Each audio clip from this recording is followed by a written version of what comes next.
Okay, now we've talked about that 6-month, like, kinda retainer upfront fee. That's for big clients, right? That's like pie in the sky, we hope we get those. Now let's just say you have clients that don't want that, and they're like, "Hey, I wanna do a one-off project just to prove out the concept," or, "Hey, we only need, a shoot a month," or something like that, or, "We just need this many photos a month, this many video edits a month." That's where you're like, "Okay, well, this thing doesn't make sense, this pricing model," right? We hope to get there, but this is where our Tyson Media pricing comes in, right?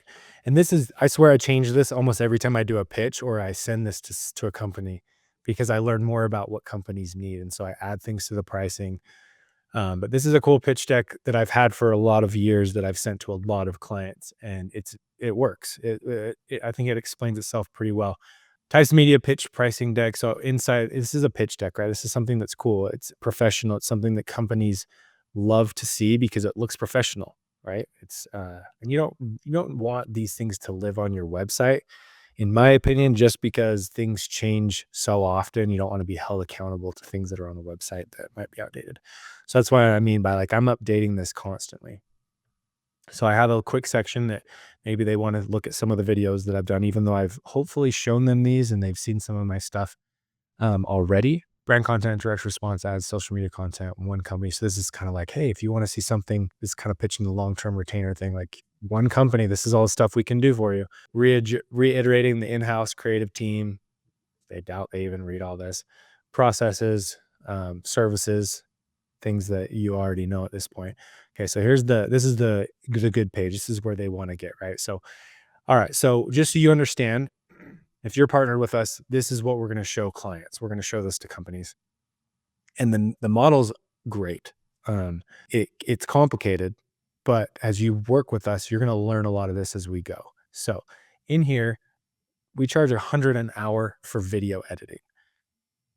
As an editor, I know the pricing wars. I know exactly what people price at their stage in life. And then when you start to get priced out and people can't afford you, been there where, you might just be starting out, you're charging 25 an hour. Now you're a little more experienced, so you're charging 35 an hour. Okay, now you're doing a lot of great work. You're charging 50 an hour. And now you're like, okay, I'm so busy, I need to start charging more. You're charging 75 to 80 an hour. And then when you're big time and you're like making great money editing, you're charging 150 an hour. After that, it gets a little bit difficult to charge beyond that, especially when the projects grow. It gets really expensive. The only way you can charge 150 an hour too is if you're really fast. So if you're a slow editor, but you're good at 150 an hour, it's not worth it for companies. If you're charging, 100 an hour, you're still got to be fast. It adds up really quick.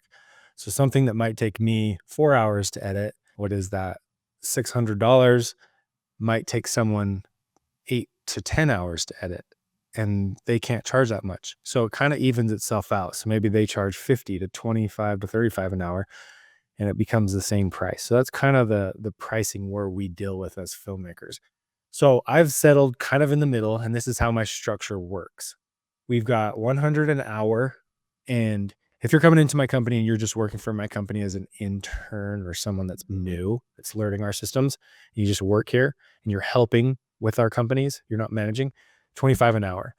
If you're more experienced and you have a lot more work to show, you're 35 an hour. If you're coming in and we're giving you a company, let's say you're at 35 an hour and you've worked enough that now you've landed a client that you got through Tyson Media's processes, we helped you get, or we gave you, you're charging 50 an hour. So the whole point of that is if I'm charging 100 an hour, my company is taking home 50% of those margins, or they have a 50% margin, right? That's healthy for a company because I'm running a lot through my business. I'm paying for a studio. I've got a lot of softwares, all the systems that I have, just all the operational expenses. This pays for that. So you're able to work for us with no overhead, no headaches. So that's the percentage, right? But if you come to my company and you bring in clients and I don't do anything to bring them in, you're just using our systems on our processes, and I don't get involved at all, I might help you close the client. That one's 75 an hour. So now my company is taking home only 25%, but that's just paying the costs of what it takes to operate a business. You can go out and actually do those things on your own, and make $100 an hour, 150 an hour, that's fine. But you're going to have a lot of expenses that you won't have if you work with Tyson Media partnered. So this is kind of where I've settled at about 100 an hour. It's the same thing with one filmmaker plus equipment. So this is my equipment. So there's rental fees and things like that included in that 100 an hour. So you're going to take home, let's say they're your client, you're doing the job, you're going to take home 50 an hour. Not that the clients need to know all this, but this is how my pricing structure works if you partner with us. If you're not partnering with us, take this knowledge, use it, go and hire your own teams and use these margins to help you run your business. That's my hope. And then with each filmmaker, some jobs are quick, some jobs are more complicated, and they need a little extra help. The price just goes up with every person. So 300. And then after 3 filmmakers, that's when it starts to become a production, right? So we're going to get a lot more people involved. So, and then producers are more specialized, they're more expensive, and we charge $50 more for them because I'm typically paying them more, especially if I'm hiring a freelancer. Same with a director or Tyson. That's me. Director or Tyson only. So they come at a higher price. This allows me to pay them more versus if they're just a filmmaker. Social media management, 75 an hour. Typically, if you're going to hire a social media manager as a business, you're going to charge, or you're going to, I don't know, it's like 35 to 50 an hour. So this adds a little bit of margins for us there. And I don't charge for every single hour either. I put together the package, especially if it's a retainer, put together a package, and then I just kind of bounce things around depending on time and budget. So let's just say they spend 2 hours and that's $150. I might just charge them for 1 hour. That person makes that social media manager, Tyson Media pays them for 2 hours. Let's say they're 30 an hour. So they make $60. I'm still making 75 if I only charge them for one. So I'm still making profit. It's not a lot, but there's not a lot of overhead with that either. So this is where the hourly game comes into play. Graphic design, 100 an hour, same thing as everything else. Now this is kind of where I can make some money is I say make money. I'm paying for a studio no matter what.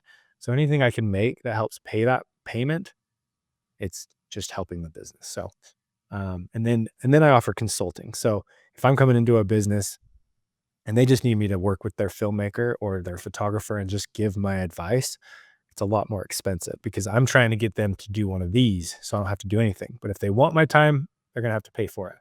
These are all just additional costs when we get past the 3 filmmaker section, right? So we've got all these extra things that you would want to hire out if you wanted a bigger production.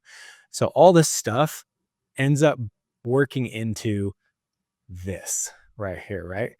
This is where we want to get. And these all add up to that if they need those things. So that's how we kind of price out things if you are looking for smaller projects versus just the bigger projects. But it still all kind of works the same because we end up finding those big prices based on the little prices. And then we want to make sure our business is healthy. So we've got margins that we need to meet to run a business. Otherwise we go out of business and that's not fun. So that's the pricing model, the simpler version, more complicated, but smaller project version. Next video, we're going to go into commitment to long-term success.